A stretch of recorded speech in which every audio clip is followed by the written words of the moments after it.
So the first one we're looking at is the Galvanized Chardonnay 2022. So this is from 2 vineyards. So in this vintage, blend is 56% Elandskloof, that's why and 44% Banhoek.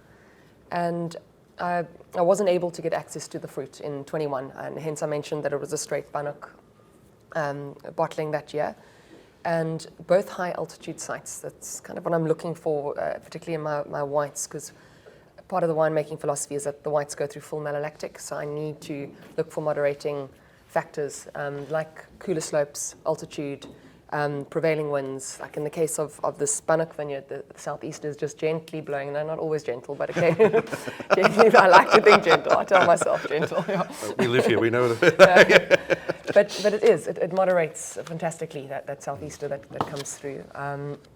And so very, very, I'd say precise year for the Chardonnay, very focused. And as I mentioned, I was looking to pick a little bit fresher because of this. I had a feeling we were going to struggle with acids. And the Elandskloof portion comes in late March. Sadly, it looks like that vineyard's going to be culled.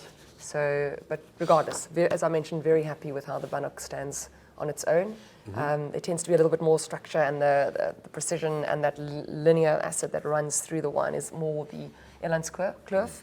Yes. The Banhoek section, great acid, but just a little bit more giving. Yeah. And that sort of beautiful lemon drop perfume, where is that? Is that a combination of the two? Or is They both do have a lemon component. Yeah. There's a lovely sort of like a pithiness and also grapefruit acidity, like a hint of bitter, but in a very attractive way for me, that sort of gets you salivating, and a very clean, focused Chard. Yeah.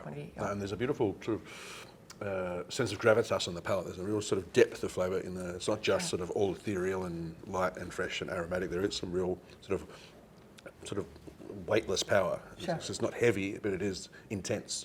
And you think that maybe from high altitude, perhaps? Definitely. Or, yeah. Massively, yeah. Okay.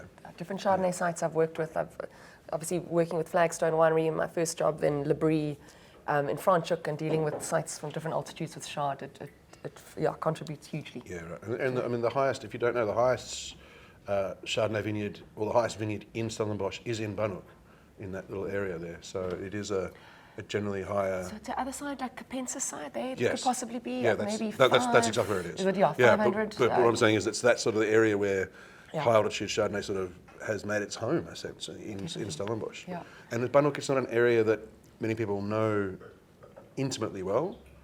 So it's on the other side of the Hellschrote Pass from Stellenbosch on your way to Franschhoek in sort of just before Peniel. just Peniel. Yeah. And they didn't want to call it Peniel, so they call it Banhoek, or No, that's always been Banhoek. A long story, but when the ox wagons and that would come over, there would be leopards, and it was like the bang, like the scared corner, right. Yeah. And so it'd be some of the only vineyards in Stellenbosch, WA, with that aspect, wouldn't it? Or because it's on the other side of the. Yeah, no, just thinking, Dave, in terms of Stellies, the southeast aspect on that Simonsberg is rare. If I think of the orientations of the mountains around Stellenbosch. Yeah.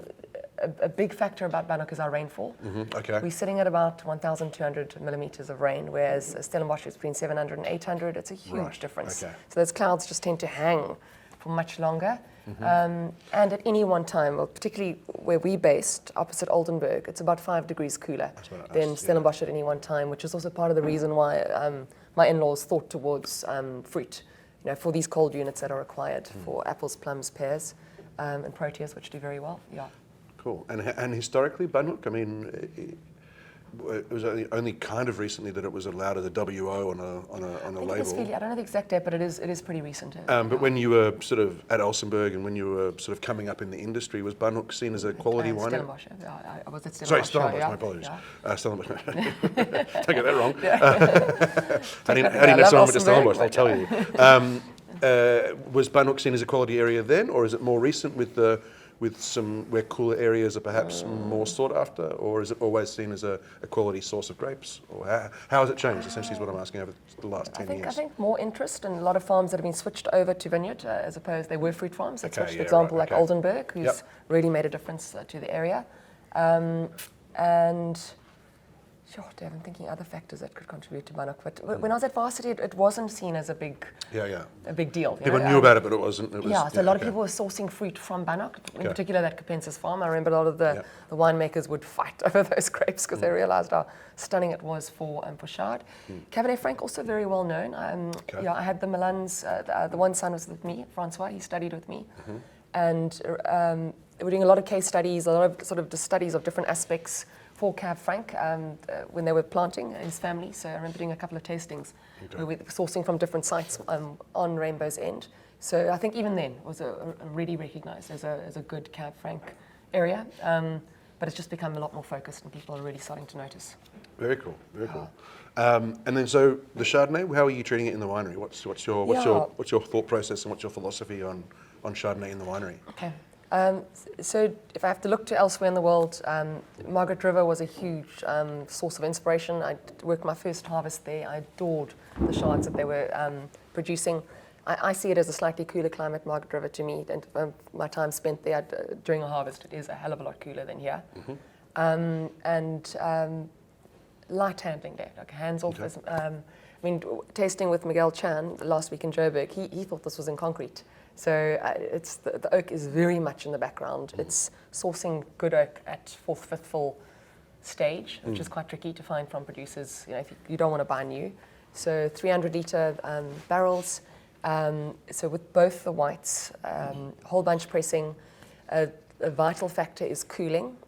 It's not always needed for my Banhoek and Elandskloof grapes, but having the option to be able to cool. So by the time the grapes get over to the cellar, because I'm not using sulfur at pressing, so working with cool grapes is vital for preservation. So cooling the grapes, not the ferments. Both. Well, and by using everything's natural ferment, temperature is not as much of a worry when you're with natural ferment. It's kind of buffered. Doesn't race through. Okay. Yeah.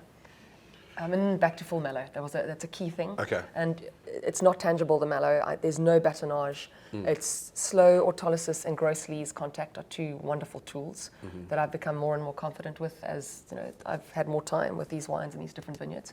Where initially I would rack immediately after mallow.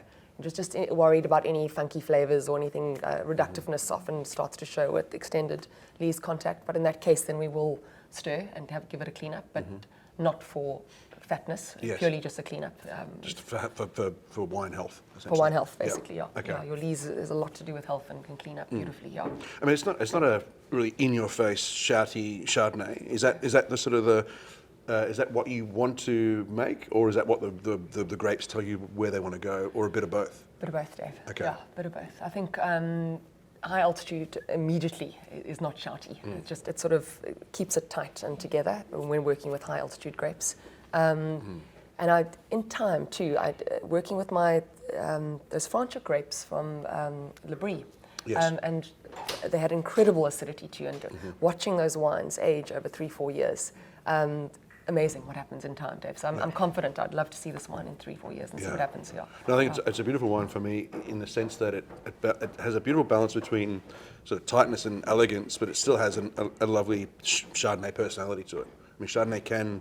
If it is a fairly inert variety in on itself, so that's why it responds so well to batonnage and winery methods. But this has a lovely balance between that sort of ethereal perfume character, the tightness of Chardonnay, as I say, that high altitude, but still with a lovely Chardonnay character coming through. That sort of that slight richness, that little bit of gravitas coming through, a real seriousness, and it feels quite dry as well. Like it's got a nice sort of clean finish as well. I think it's across my wines. RS tends to be like 1 to 1.5 as bone dry ferments. It's deliberate. And it really provides a lovely back end of the wine as well, because it's some real direction through the palate. Cool. Really lovely. Thank you. Yeah. The 21 was much more sort of aggressive structured. Is that just purely, I mean, obviously you said there was only Banhoek fruit in that, so is that going to be more the Banhoek, the style of Hogan Chardonnay going forward? It's going to have to be, because it is going to be. But it wasn't. It was the reduction in the more structured approach. Was that a Banhoek thing, or was it a 21 thing, or again probably a combination of both? Both. Yeah. Okay. I'd say, yeah. A little bit more giving in the mid palate fruit. I find the Banhoek vineyard. Right. Yeah, but not compromising on that acid that runs through the wine. Yeah. Nice. Yeah. Nice, tasty. Yeah, very, very cool. And so from 23, it's just going to be 100% Banhoek fruit. That's okay, it. that's Yeah. exciting. Yeah. Yeah, very cool. And what's quite great there is that I have access to quite a bit of fruit, and there are a couple of vineyards within that summer court farm. So, yeah, getting to know the farm a bit better and what's available. So that's And it probably really helps that you're just around the corner as well. Yeah. In terms of just keeping your eye on makes a what's happening in the huge vineyard. And Absolutely. Yeah, very cool.